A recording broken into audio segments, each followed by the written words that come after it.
a gentle, long-form bedtime journey into the quiet fields of Bethlehem, where young David keeps watch beneath the moon and stars, learns the nearness of God in hidden places, is chosen in stillness, trusts the Lord without striving, and returns again to the sheepfold. The heart of the story is calm shepherding peace.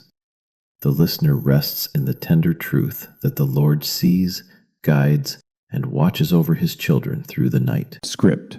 Tonight, beloved friend, you may set down the weight you have been carrying. You do not need to solve every thought before sleep comes. You do not need to hold the whole world together with your careful mind. You do not need to force peace to happen. Instead, let us walk very gently into the fields of Bethlehem. The air is cool there. The earth has released the warmth of the day. The hills are quiet beneath the sky. A silver moon rests over the land. The stars appear one by one, scattered wide like tiny lamps lit by the hand of God. Sheep lie close together in the grass, soft and still, their breathing slow, their bodies settled. A breeze moves lightly over the hillside. It touches the grass, brushes the wool of the flock, and passes over stones that have waited through long daylight and now welcome the calm of evening. And there, not far away, sits a shepherd boy. He is young. His frame is still lean with youth. His hands are familiar with strings, with staff, with sling, with lambs, with bread, with stone, with weather. His eyes are awake, but not troubled. His posture is quiet. He has learned how to sit under the sky without fear. He has learned how to keep watch without panic. He has learned how to belong to the night, because he belongs to the Lord who made it. This is David, long before palaces and crowns, long before songs were sung about him by others, long before people measured his life by victories and headlines and noise. Tonight,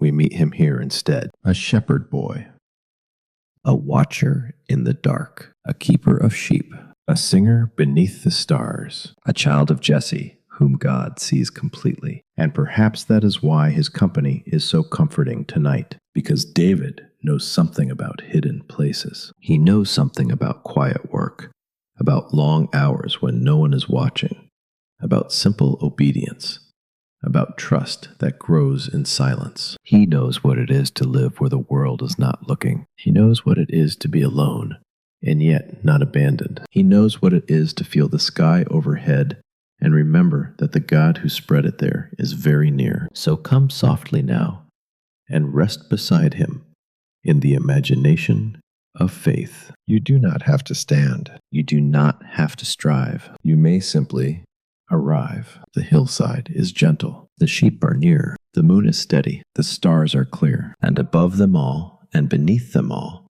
and through the quietness of this night, the Lord is present. The Lord is my shepherd. Those words are old and holy, simple and deep. They have carried weary hearts through many nights. They have soothed anxious minds. They have met the lonely, the grieving, the restless, the exhausted. They have come like cool water to souls heated by worry. They have come like a hand laid softly over a trembling heart. The Lord is my shepherd, not merely a shepherd in the distance, not merely a shepherd for someone else, not only the shepherd of saints from long ago, my shepherd, your shepherd, the one who knows the dark and is not afraid of it, the one who sees every wandering thought before it fully forms, the one who stays awake without strain, the one who does not grow irritated by weakness, the one who guides with wisdom, not with hurry, the one whose care does not fade when the sun goes down. So let your breathing slow here, let your shoulders loosen, let your thoughts drift like small clouds across a wide and peaceful sky. The sheep do not speak. They simply rest in the presence of the one keeping watch. Their calm is not born from understanding every sound in the distance. Their calm comes from nearness to the shepherd. They do not map the whole night. They do not predict tomorrow's weather. They do not measure the hills. They do not rehearse danger. They lie down because they are kept. And perhaps tonight, that is enough for you, too. Not to understand everything, not to control everything, only to be kept. David shifts gently where he sits. The wood of his harp catches a little moonlight. His staff lies beside him. One lamb, small and content, has curled itself close to a larger ewe. Another has tucked its head down into the wool of its mother's side. The flock knows this rhythm. The shepherd is near. The night is ordinary. The Lord is faithful. There is no rush here. Even the sky seems patient. And maybe that is the first mercy of this story tonight. God is not rushing you. He is not demanding perfect thoughts. He is not grading your ability to settle down. He is not standing over your bed with disappointment because you are tired, fragile, distracted, or anxious. He knows your frame. He remembers that you are dust. He is tender with human weakness. He is gentle with late night fears. He is near to the weary. Somewhere in this open field, David once looked up and spoke words that would live for generations. When I consider your heavens, the work of your fingers, the moon and the stars which you have ordained, he knew what it was to lie under a sky so large that it made him feel small in the best possible way. Not small as in forgotten, small as in held, small as in safely placed inside a creation too beautiful and too ordered to belong to chaos, small as in known by a God whose fingers set the stars in their places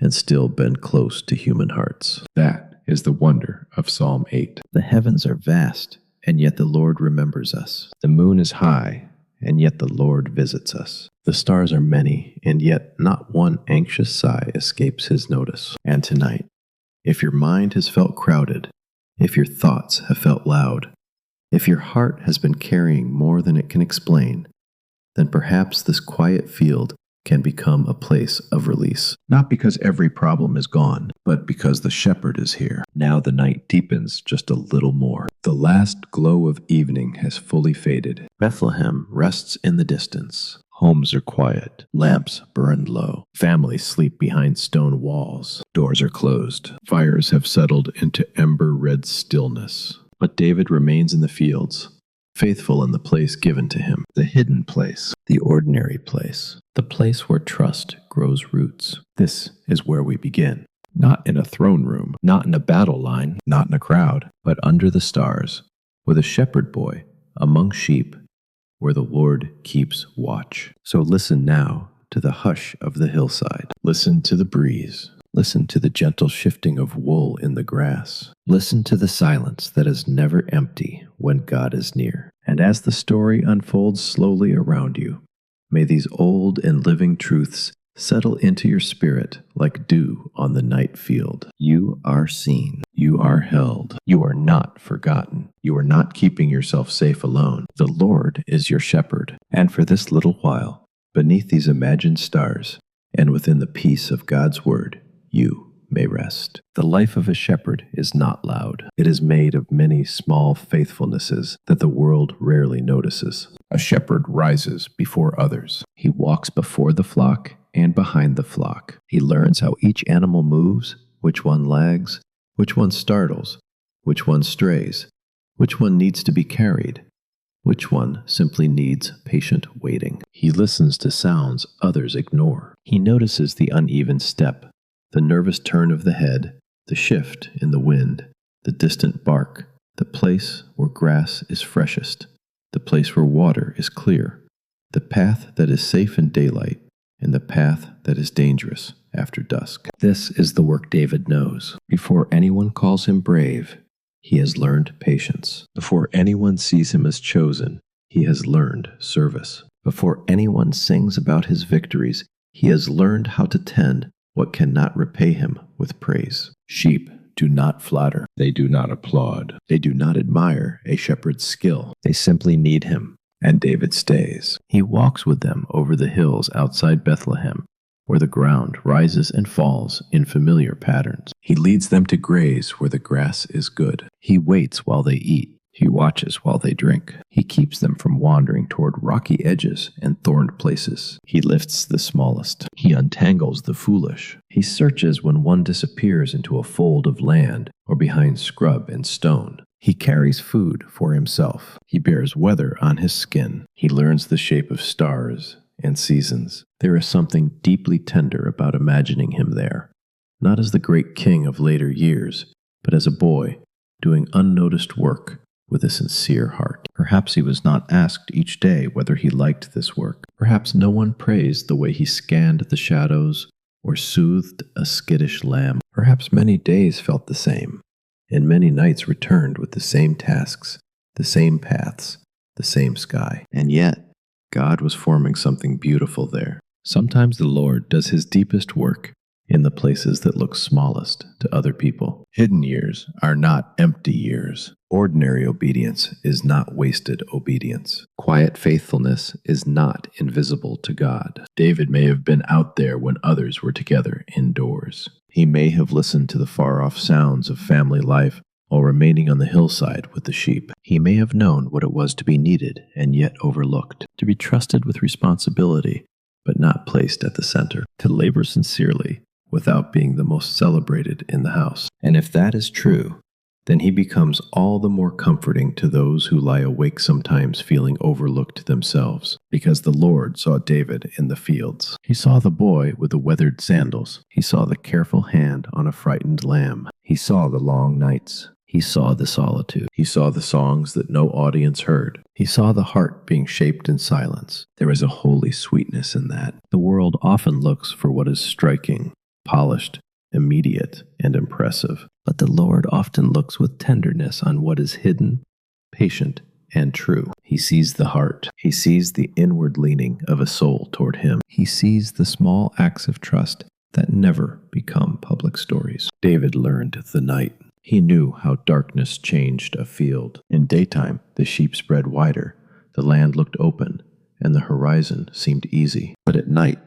everything narrowed. Sounds carried differently. Distance felt larger. Shadows deepened around rock and scrub. Small fears could seem bigger in the dark. Yet that, too, was part of his training, because fear does not only visit battlefields. Often it visits quiet places. It comes in the hours when others sleep. It comes when the mind is no longer distracted by busyness. It comes when responsibilities feel heavy and one's own strength feels thin. David knew the feeling of night, and still he remained, not because he was never afraid, but because he learned where to place his fear. He learned to place it before the Lord. Maybe on some nights he whispered prayers barely louder than the breeze. Maybe he sat still and simply looked upward. Maybe he played the harp softly until his own breathing matched the slow peace of the flock. Maybe he remembered the stories of Abraham and Isaac and Jacob, and of the God who called, guided,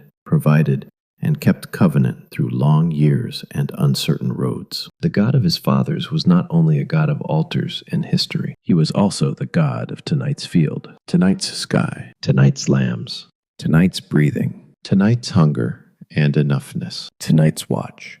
And so David's solitude became something more than loneliness.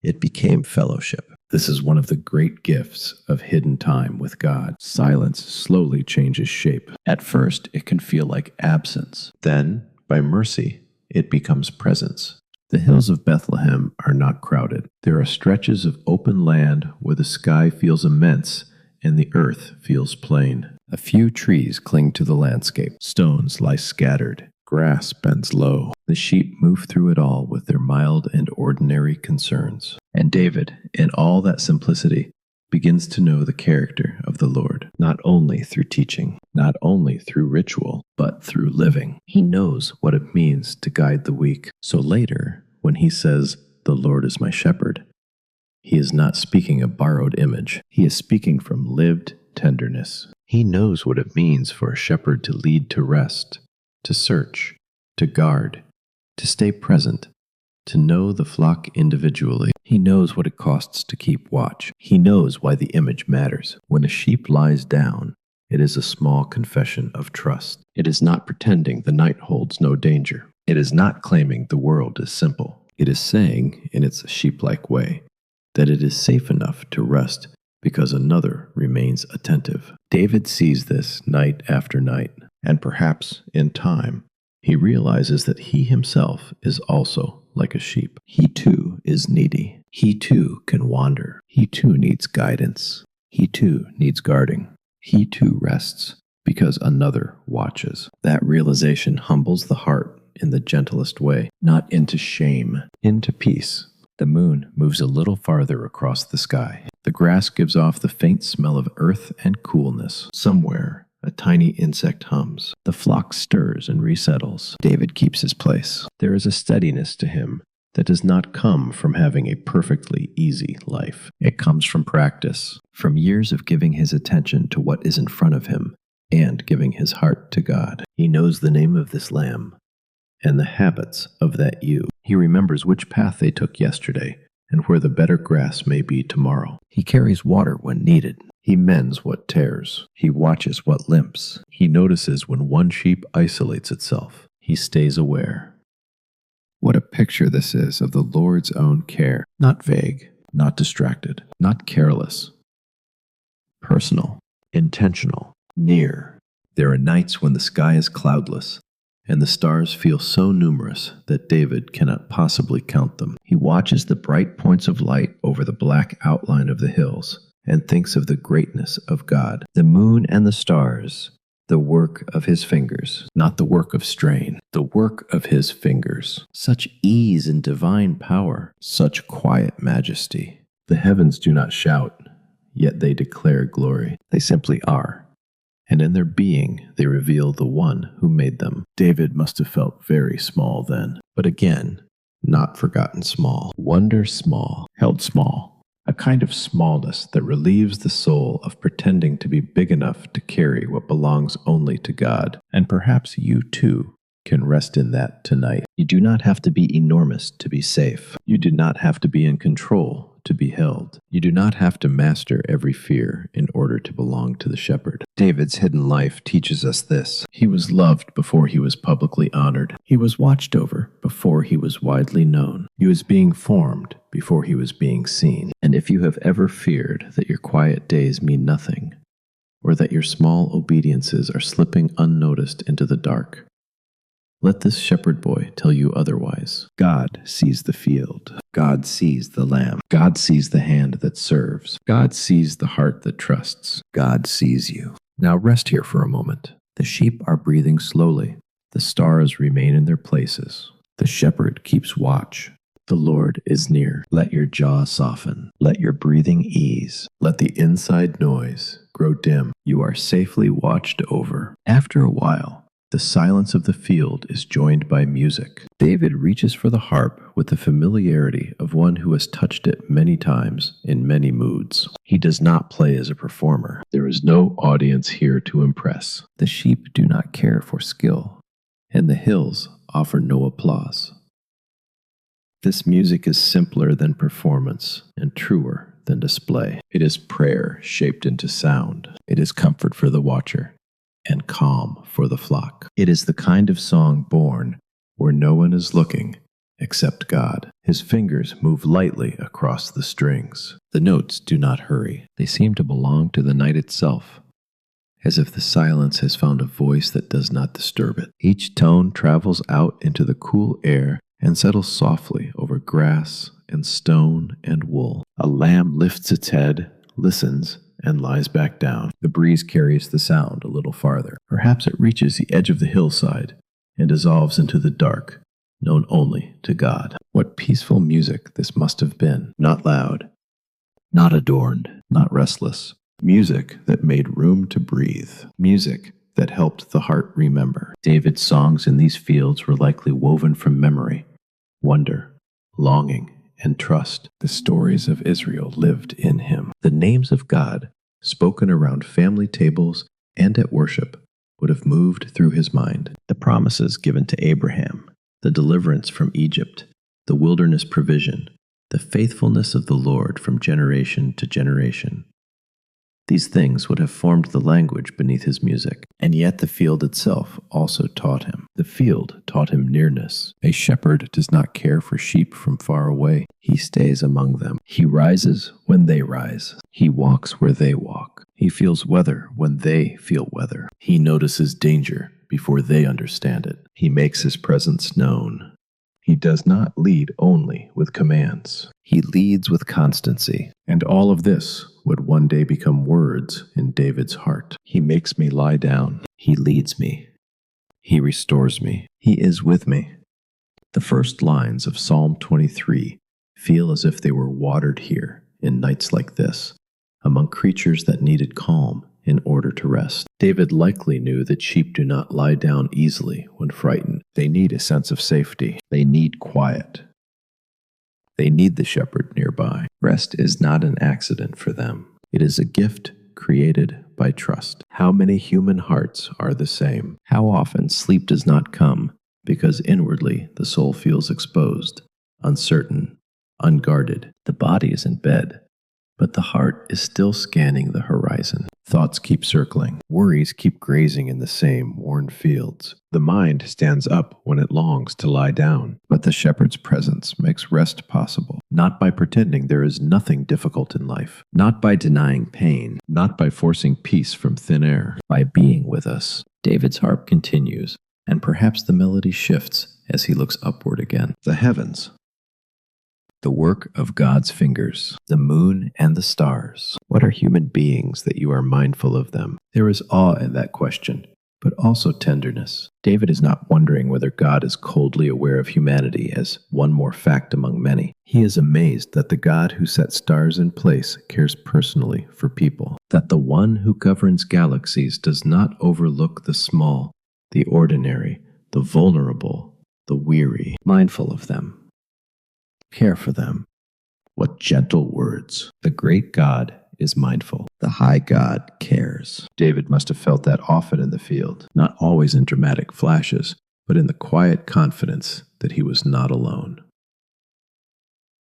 When the sky was vast, God was near. When the task was repetitive, God was present. When the night stretched long, God remained attentive. This is one reason hidden worship can be so deep. It is stripped of performance. It becomes direct, honest, unadorned, a heart before God under the plain truth of the sky. Perhaps David sang softly of green pastures long before he wrote them. Perhaps he understood still waters not only as physical places for sheep, but as images of what the Lord does inside a human life, bringing the agitated mind to calm, the scattered spirit to stillness, the thirsty soul to gentle refreshment. The notes of his harp move like that now, still waters in sound, a small sanctuary in the open air. He plays while one hand remains ready in the world. That is part of the beauty of a shepherd's music. It is not escapist. It does not ignore responsibility. It lives with watchfulness.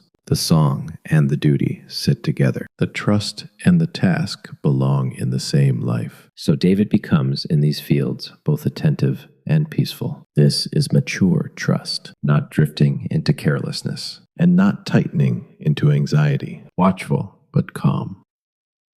Responsible, but not tormented. Present, but not panicked. And again, what a gift that is for weary listeners tonight. You do not have to choose between care and peace. The Lord can hold them together in you. He can teach your heart to remain tender without becoming frantic. He can keep you attentive without making you afraid. He can quiet what needs quieting while strengthening what needs strengthening. David's music seems to say so. There are no crowds here to tell him who he is. No public honor. No outward sign yet of how the Lord will use him. Only a boy, a field, a flock, a harp, and a God who listens. But perhaps this is where some of the truest knowing begins, in solitude.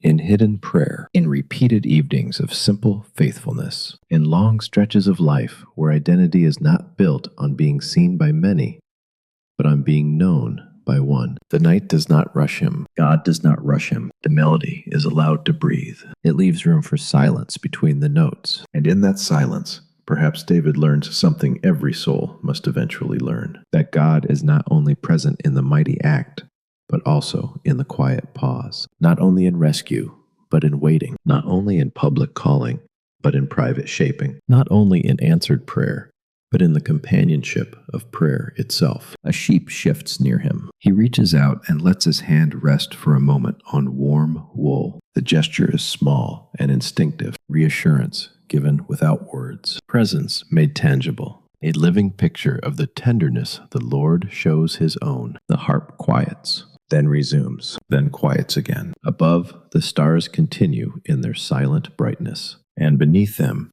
David's heart is being formed into the heart of a psalmist. He is learning that words can hold worship, that melody can carry trust, that the Lord receives not only formal offerings, but the simple pouring out of a heart that belongs to Him. He is learning that one can be both very small and deeply secure, that one can be hidden from many and fully seen by God, that one can be a shepherd and still need a shepherd. Rest here again. The night does not rush. The shepherd does not sleep. You may breathe deeply now. You are not alone beneath the stars. In time, the life of the field and the life of the household meet in a way David could not have planned. One day, the quiet patterns of Bethlehem stir with unusual movement. A prophet has come. Samuel, the servant of the Lord, enters the village. People notice. Doors open. Steps quicken. Questions rise in hushed voices. Something holy is near,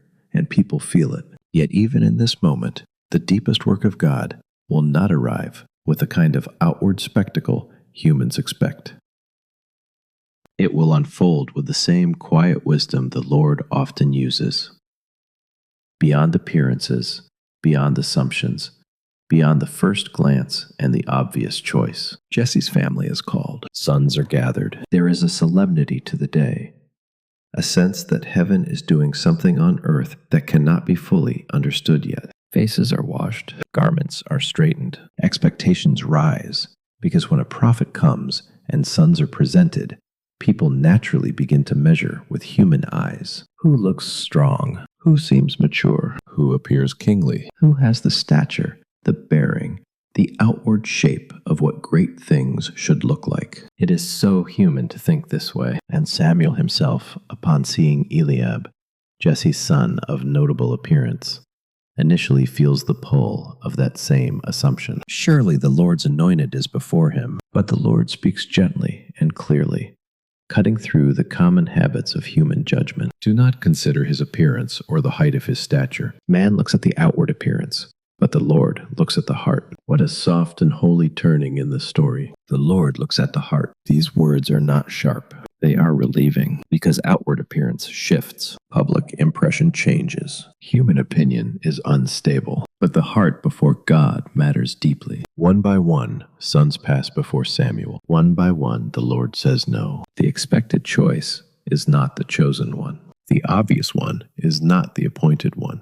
The family stands there in that strange and sacred discomfort of having run through all the likely answers and still not arrived where God is going. And then comes the question that opens the door to wonder. Are these all the sons you have? It is such a simple question, but it reveals so much. No, not all.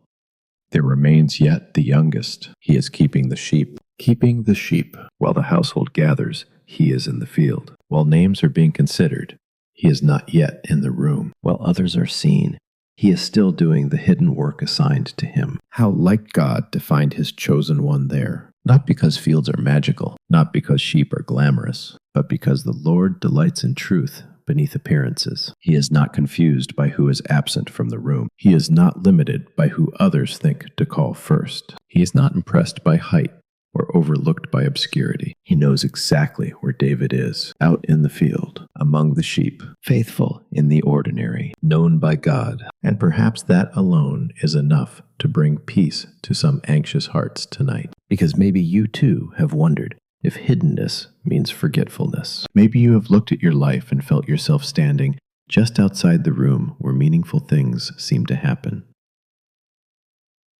Maybe you have feared that if others do not notice you, perhaps God does not either. But David's story says otherwise. The Lord knows where the shepherd boy is. The Lord remembers the hidden one. The Lord sees the heart in the field. So someone is sent to bring him. Imagine that moment now.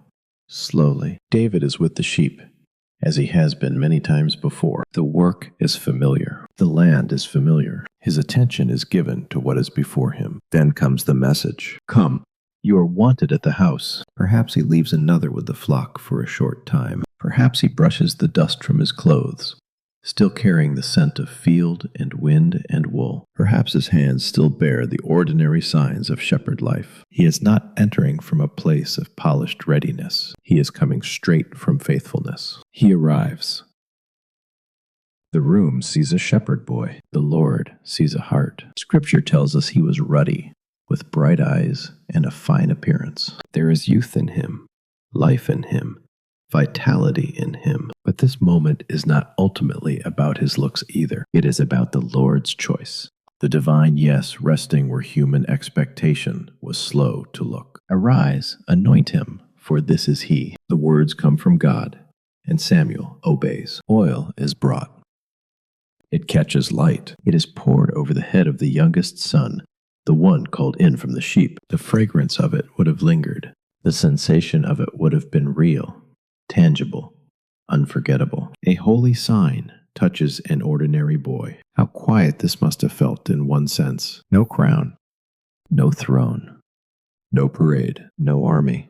Only oil, obedience, and the mysterious nearness of God. This is the beauty of being chosen by the Lord. It is real before it is visible to others. God's call does not need noise to be true. His purpose does not require public understanding in order to begin. Heaven can speak deeply into a life, while earth still looks ordinary. And David, after this sacred moment, is still David, still young, still the son of Jesse, still shaped by the field, still learning, still dependent on the Lord. This matters because the anointing does not immediately remove him from ordinary life. It does not make him less humble. It does not place him above the quiet work that formed him. Instead, it rests over his life like a hidden light, like a promise carried inwardly before it is displayed outwardly. The Spirit of the Lord comes powerfully upon him from that day forward. There is deep comfort in this, too. God does not merely assign, he also accompanies. He does not only call, he also comes near. Divine purpose is not a lonely burden placed on human shoulders without help. The Lord who chooses also sustains. The room may have fallen quiet after that. Family members may have looked with surprise, confusion, wonder, perhaps questions too deep for words. David himself may not have fully understood what the future held, but one thing had become unmistakably true. God had seen him long before others did. That knowing changes a life, not into pride, into security, not into self-importance, into trust.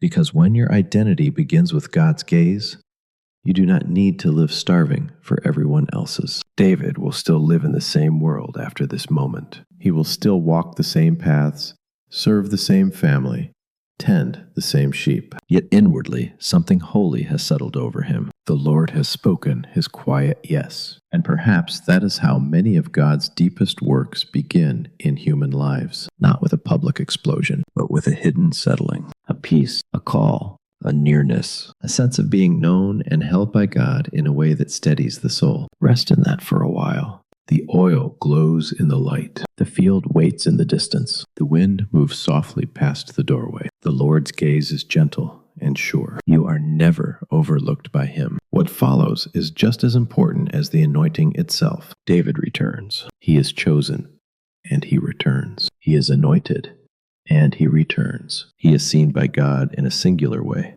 and still he returns to ordinary obedience. There is such grace in that return, because it tells us that holy calling and humble faithfulness belong together. Being chosen by God does not always mean immediate change in outward circumstances. Sometimes it means carrying divine assurance back into familiar places. Sometimes it means the field is still the field, the sheep are still the sheep, and the soul now holds a deeper peace while tending what is still in front of it. So David goes back to the hills, back to the paths he knows, back to the flock entrusted to him, back to the moonlit watches and the dawn-lit grazing, back to the place where the Lord had already been meeting him. And perhaps the field feels different now, though it looks the same.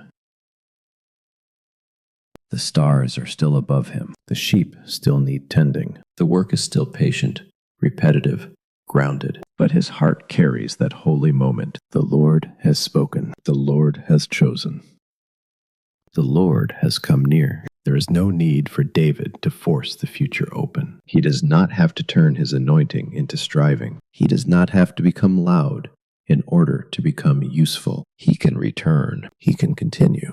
He can trust the timing of God. What freedom there is in that. Because human hearts often feel pressure to prove quickly what God has only just begun quietly. We want visible progress. We want immediate understanding. We want the outer world to catch up to the inner word at once. But the Lord is patient. He lets seeds root. He lets callings ripen. He lets hearts be strengthened in hiddenness. David returns to the sheep, and there he continues to learn what kind of king he will one day need to be.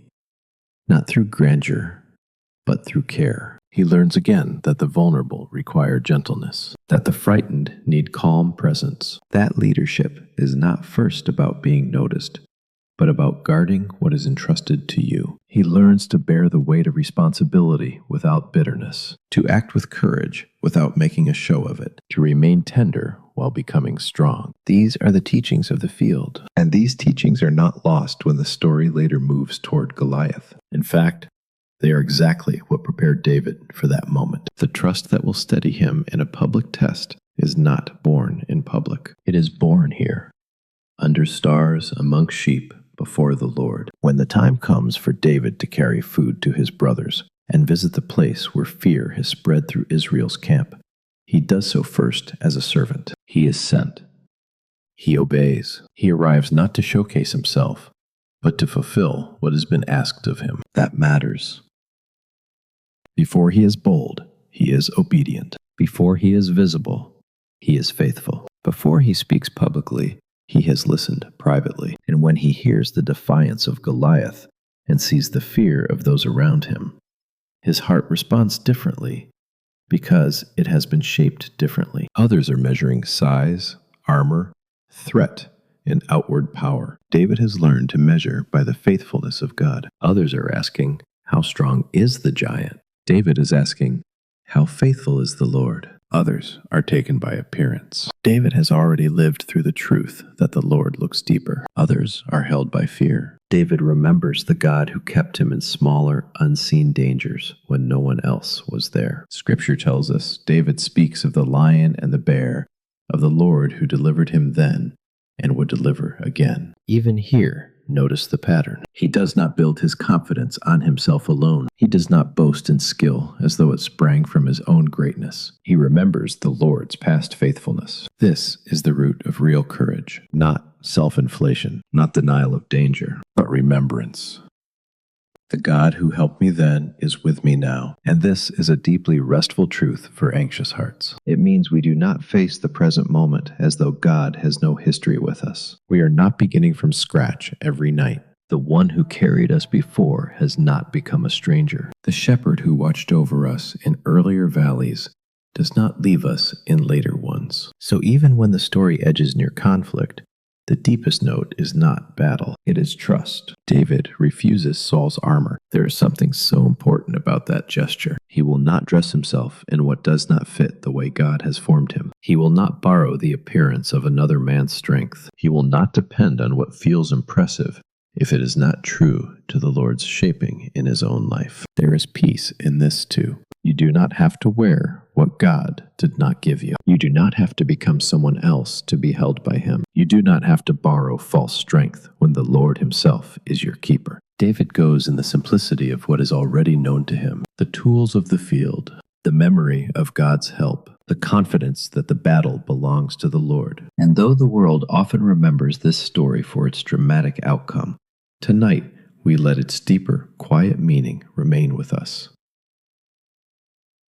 David's peace did not suddenly appear on the day of public challenge. It had been formed in private dependence. He trusted God in the valley because he had already trusted God in the field. This is how the soul becomes steady, by many small remembrances, by repeated dependence, by nights of prayer no one else hears, by learning that God is near when life is still ordinary. We need not linger over the clash itself. Scripture is clear that the Lord gave victory, but tonight our focus is gentler than triumph. We rest instead in the calm center of David's trust. The Lord saves. The Lord is present. The Lord is the defender of his people. What looks overwhelming to human eyes is not overwhelming to the God who made heaven and earth. And after all noise fades, after the public moment passes, what remains most precious is still the shepherd's care. Take another slow breath now. You do not need borrowed armor. You do not need to win peace by striving. The Lord remains calm and watchful. The shepherd stays near through every valley. Now the story turns again toward the hills, and there is something deeply healing in that return. David belongs to places like these: open land, familiar paths, the patient movement of sheep, the coolness after sunset, the long company of stars. Whatever the future may hold, the image that steadies us tonight is this one. David back among the flock, where so much of his soul was shaped in the nearness of God. The sheepfold gathers evening around it. The flock settles after the day's movement. Dust has softened back into earth. A lamb nestles close. Another stands for a moment under the moon, then lowers itself into the grass. The shepherd's work is not fully over, but the pace has slowed. There is quiet in the land again. David sits near them. He has seen enough of life to know that public moments do not sustain the heart like the presence of God does. Applause fades, if it comes at all. Human talk rises and falls. New demands appear. Expectations shift. But the Lord's nearness, this is what keeps the soul. And so the shepherd boy becomes once more the still figure beneath the sky, resting in the God he trusts. This is where Psalm 23 opens wide before us. The Lord is my shepherd. David knows what he is saying. He is saying that God is not merely powerful, but attentive, not merely holy, but near, not merely above, but among, not merely able, but willing to care. A shepherd does not abandon the flock to chance. He leads with intention. He protects with presence. He corrects with purpose. He knows where danger hides, where nourishment waits, where rest is possible. He stays near enough that frightened creatures can settle. The Lord is my shepherd. That means I am not the final keeper of myself. That means I am guided. That means I am watched over. That means I belong. I shall not want. Not because every earthly desire is instantly met, but because in the shepherd there is no ultimate lack. The soul that belongs to him is not abandoned to emptiness. Even in lean places, he provides what is truly needed. Even in sorrow, he remains present. Even in uncertainty, he gives enough grace for the moment. He makes me lie down in green pastures. Notice the gentleness of that phrase. He makes me lie down, not by force that frightens, by care that creates safety, by leading into provision, by quieting fear, by tending what is agitated until rest becomes possible. How many hearts need that tonight? Not a command barked from afar, a shepherding nearness that helps the soul finally exhale. He leads me beside still waters. Still waters are not rushed waters, not harsh waters, not troubled waters. Still waters reflect the sky. Still waters invite drinking. Still waters calm the animal that approaches them. There is something so deeply beautiful in imagining the Lord leading a weary soul to inward stillness, the way a shepherd leads thirsty sheep to a quiet stream. No splashing panic, no violent current, only peace enough to receive. He restores my soul, not merely my schedule, not merely my image, not merely my circumstances, my soul, the inner place, the bruised place, the tired place, the scattered place. The Lord restores what anxiety frays. He restores what grief thins. He restores what overthinking drains. He restores what fear tightens. He restores not with contempt for our weakness, but with deep compassion. David would have known that sheep need restoring in very practical ways. Sometimes they need to be turned back upright.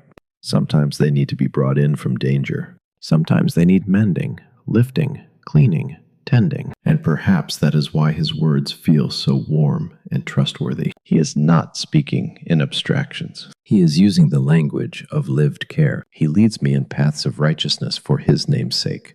A good shepherd does not wander aimlessly. He leads on right paths, safe paths, wise paths, paths that match both the terrain and the needs of the flock. The Lord's guidance is not random. His ways are steady and good, even when we do not see the entire map. Yes, though I walk through the valley of the shadow of death, I will fear no evil. The psalm is honest. It does not say there are no valleys. It does not say darkness is unreal. It does not say a faithful life avoids every shadow. It says, though I walk through, not trapped forever, not forsaken there, not abandoned beneath the shadow, through.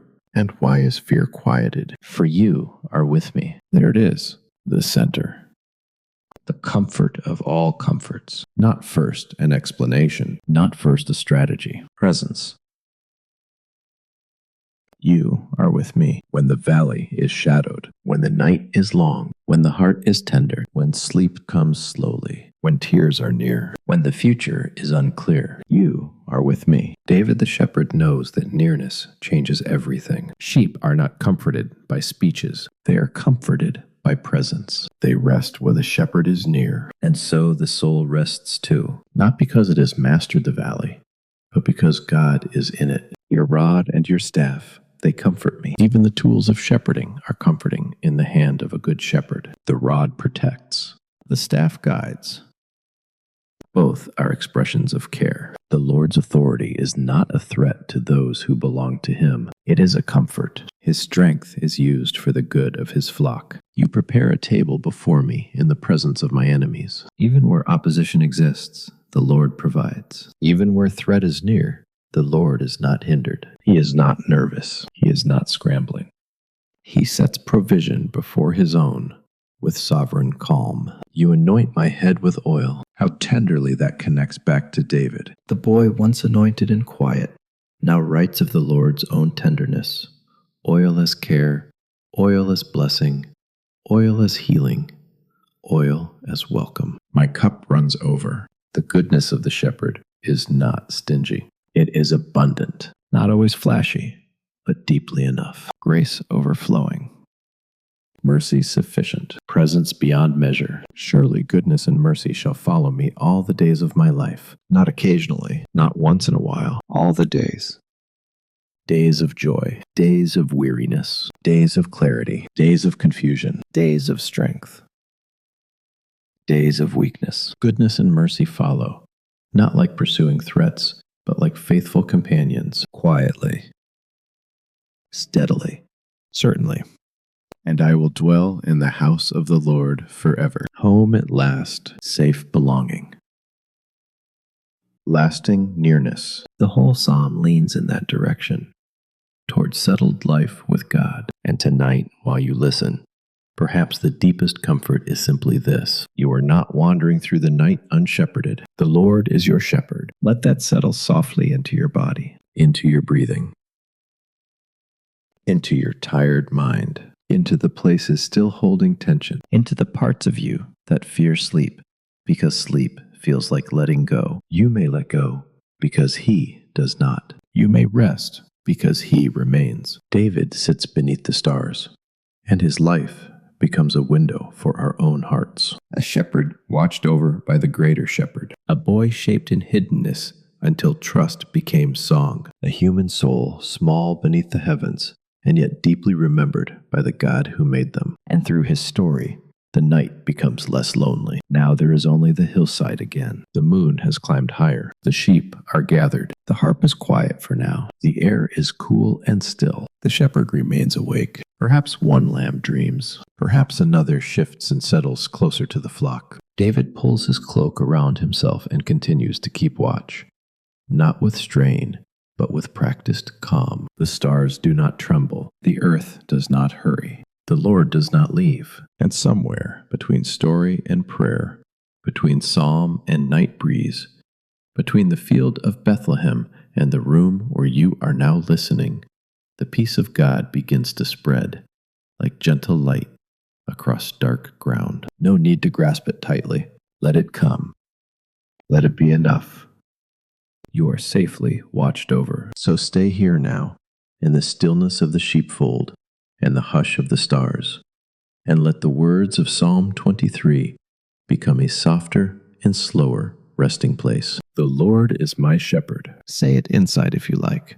without effort. Let it pass through your heart like a warm breath. The Lord is my shepherd, not my fear, not my thoughts, not my striving, not my past, not the loudest voice in my mind. The Lord, He is the one who leads. He is the one who guards. He is the one who knows the way home. The Lord is my shepherd. There is a personal sweetness in that little word, my. It is the word of belonging. It is the word of nearness. The sheep know their shepherd. The shepherd knows his sheep. This is not distant religion. This is relationship. This is care with a face turned toward the beloved. And because the Lord is your shepherd, you shall not want. You do not need to possess every answer tonight. You do not need to own certainty about tomorrow. You do not need to manufacture safety out of your own thoughts. In Him, there is enough. In Him, there is care. In Him, there is quiet provision for this hour. He makes me lie down in green pastures. Maybe that is what this moment is becoming. A green pasture for the soul, not a pasture of doing, a pasture of receiving. The grass is soft in the cool night. The sheep feel it beneath them. Their bodies settle because the place is good and the shepherd is near. In the same way, the Lord creates restful places for the inner life. He grants moments where the striving can end and the breathing can deepen and the heart can stop standing at attention. He makes me lie down. Maybe you have resisted rest without meaning to. Maybe your thoughts have kept you upright inside. Maybe your worries have been pacing, even when your body longs to be still.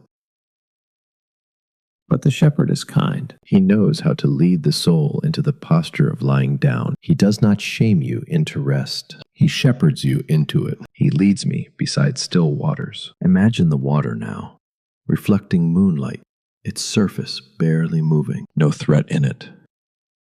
No rush.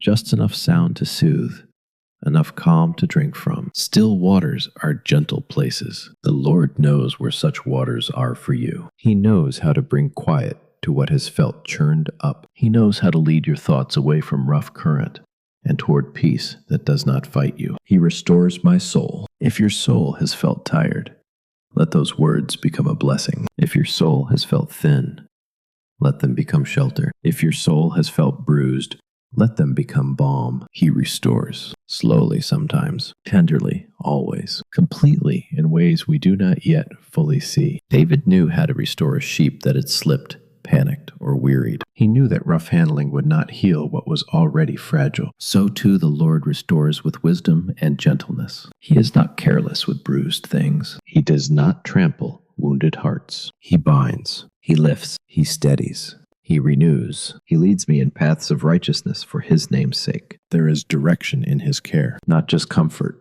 but guidance, not just nearness, but wise leading. The Lord does not abandon His people in confusion. Even when the whole path is not visible, the next faithful step is known to Him. He is not unsure about how to shepherd you for His name's sake, because He is faithful to who He is, because goodness belongs to Him, because mercy belongs to Him, because shepherding love belongs to Him. Yes, though I walk through the valley of the shadow of death, I will fear no evil. Perhaps you have had valleys. Perhaps tonight itself feels like one.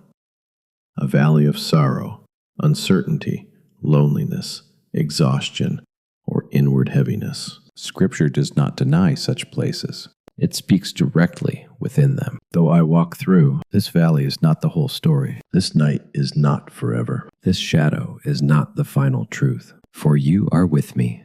Again and again the psalm returns to this center. The Lord does not merely point from a distance. He accompanies. He goes with. He remains present in the valley itself. This is the heart of sleep peace too. Not that every difficulty disappears before bedtime, but that the one who loves you is with you in the dark. For you are with me. If no other line stays with you tonight, let this one stay. You are with me in the room, in the memories, in the ache, in the wait, in the quiet. You are with me. Your rod and your staff, they comfort me. The shepherd's strength is not against his flock. It is for them. His rod is against what would devour. His staff is for guiding the wandering and steadying the weak. Even correction in his hands is mercy, because it belongs to love. We can rest under his authority because his heart is good. You prepare a table before me in the presence of my enemies. The Lord's peace is not fragile. It does not depend on the total absence of trouble. He can spread nourishment in the middle of what would threaten. He can sustain a soul even when surrounding circumstances are not yet resolved. His provision is stronger than the fear trying to rise around it. You anoint my head with oil. Oil is gentle. Oil softens. Oil heals. Oil blesses. Maybe remember David in Jesse's house. The oil poured over the shepherd boy. The Lord knew him. The Lord chose him. The Lord's Spirit came upon him. That moment was not loud, but it was real. The Lord knows you, too, not in vague outline, in intimate reality. He knows your frame, your story, your tears, your fatigue, your need. My cup runs over. There is more grace in God than there is emptiness in us, more mercy in him than fear in us, more tenderness in him than fragility in us. His care is not barely enough. It overflows in ways quiet and deep. Surely goodness and mercy shall follow me all the days of my life. Listen to the certainty there. Surely. Not perhaps. Not maybe if you perform well enough. Not only on the bright days. Surely. Goodness and mercy will follow you into mornings, into afternoons, into nights, into valleys, into recoveries, into unanswered questions, into quiet healings. They do not lose the trail. They do not tire. The shepherd's goodness and mercy are faithful companions. And I will dwell in the house of the Lord forever. Forever is such a restful word when it belongs to God. Not a temporary shelter, not a borrowed corner, a dwelling, safe belonging. Lasting nearness, home in the presence of the Lord. David under the stars knew only part of what his own words would one day mean for the world. Yet even then, something true had already been planted in him. God's care is not occasional. It is covenantal. It is steady.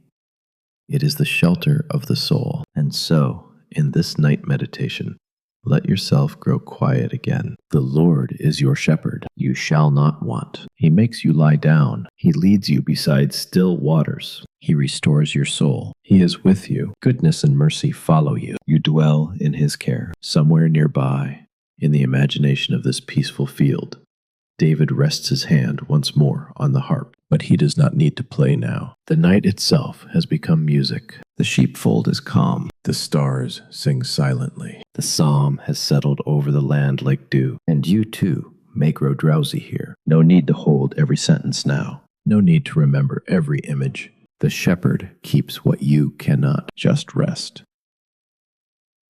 Rest in the green pastures of his care. Rest by the still waters of his presence. Rest beneath the wide sky of his faithfulness. Rest near the shepherd who does not sleep. The night is very quiet now. Bethlehem rests. The fields rest. The sheep rest. Even the breeze has softened into something almost too gentle to notice. The moon watches from above, calm and white over the hills. The stars remain, each in its appointed place, each a silent witness to the steady goodness of God. David is still there, not speaking now, not moving much, simply present with the flock beneath the heavens. This is a beautiful place to end, because it is a place without strain. No one is asking him to prove anything. No crowd is pressing in. No loud demand is rising. No new burden is being added to the night. There is only the shepherd, the sheep, the sky, and the Lord who made them all.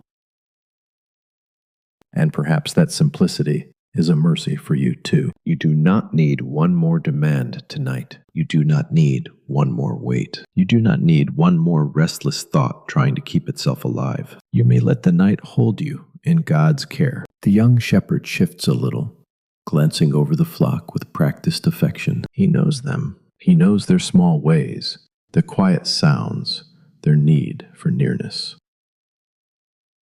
He is watchful without being troubled, gentle without being weak, present without being loud. And if David, a shepherd boy in Bethlehem, could keep such tender care through the night, how much more can the Lord himself watch over those he loves? The true shepherd is not anxious. The true shepherd is not distracted. The true shepherd is not overwhelmed by darkness. He knows the night completely. He knows the way through every valley. He knows how to hold the hearts of his people in peace. So if your thoughts have wandered, bring them back softly now. No harshness, no frustration. Just return. Return to the field. Return to the sheepfold. Return to the moonlit grass. Return to the psalm. Return to the shepherd. The Lord is my shepherd. The words are enough. The Lord is my shepherd. Enough for the worried mind. Enough for the lonely heart. Enough for the tired body. Enough for the long night. You are not forgotten. You are not abandoned. You are not outside his care. The same God who remembered David in the fields remembers you where you are now. The same God who looked upon the youngest son and saw the heart sees yours. The same God who watched over a shepherd boy beneath the stars watches over you in this hour. And just as the sheep settle because the shepherd remains near, you may settle too. Let your breathing become slow and easy. Let your chest unclench. Let your eyes grow heavy. Let the inside of your mind become like still water. If there are unfinished things, the shepherd is not frightened by them. If there are unknown things, the shepherd is not confused by them. If there are painful things, the shepherd is not absent from them. He is with you. The hillside is quiet. The moon is high. The flock is gathered. The shepherd keeps watch. And above it all, the heavens quietly declare the glory of God. The moon and the stars, the work of his fingers. What is man that you are mindful of him? And yet, you are mindful. You are mindful of the tired, mindful of the grieving, mindful of the restless, mindful of the one who cannot yet fully let go, mindful of the one whose heart has been carrying too much for too long. You care for them. You care for this listener tonight. And because you care, sleep can come gently, rest can come safely, peace can come without fear. The shepherd boy beneath the stars is still our companion for these final moments. His harp is silent. His eyes are calm. His body is at ease in the night air. The flock is close. Everything has grown soft. No more new thoughts now. No more striving. No more climbing. Only resting. The Lord is your shepherd. He will guide you into sleep if sleep is near. He will keep you even if you wake in the night. He will remain if dreams come softly. He will remain if they do not. He will remain until morning and beyond it. Goodness and mercy are near. The shepherd is near. You are safely held. So let the story fade gently around you now, like moonlight on the hillside, like the last warmth leaving the stones, like the slow settling of sheep into the grass. The field is calm, the stars are steady, the night is hushed, the shepherd is watching. And beneath the stars, with the shepherd watching near, you may rest now in gentle peace. And beneath the stars, with the shepherd